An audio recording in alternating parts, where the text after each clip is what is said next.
அனைவருக்கும் வணக்கம் மக்களே, எல்லாரும் வந்து எப்படி இருக்கீங்க? இன்றைக்கி வந்து ரொம்ப ஒரு அவேர்னஸ் வீடியோ. நல்ல விஷயம் எல்லாருக்கும் ஷேர் பண்ணுங்கள், பொறுமையாக என்னன்றதை கேளுங்க. ஒரு மிகப்பெரிய இம்பேக்ட்டு. ஸோ என்னென்னு வந்து பார்த்திங்கன்னா, புலி அடித்து 100 பேர் செத்தானா, யானை அடித்து 500 பேர் செத்தாங்கன்னா, பாம்பு கடிச்சு 1,00,000 பேர் செத்தானா, இந்த கொசு கடிச்சு 10,00,000 பேர் சாவறானா.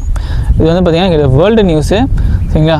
கிட்டத்தட்ட 10,00,000 பேர் கொசு கட்டினால மட்டுமே வந்து சாவறாங்க. அப்படி இந்த கொசுவை கட்டுப்படுத்த பால் முல்லர்ன்றவங்க கிட்டத்தட்ட செகண்ட் வேர்ல்டு வார் டைமில் 1939 வந்து பார்த்திங்கன்னா DDT ஃபஸ்ட்டு கெமிக்கல் பெஸ்டிசைடு ஒன்று வந்து உருவாக்கணும். அதனால வந்து பார்த்திங்கன்னா இந்த 1940 1950 வந்து பார்த்திங்கன்னா இந்த கொசு கடினால இந்த மலேரியா வந்து நிறைய பேர் சாவாங்களா, அவங்களோட டெத் ரேட் வந்து பார்த்திங்கன்னா ரொம்பவே குறைஞ்சி ஒரு நல்ல விஷயம் தான் இதுதான்.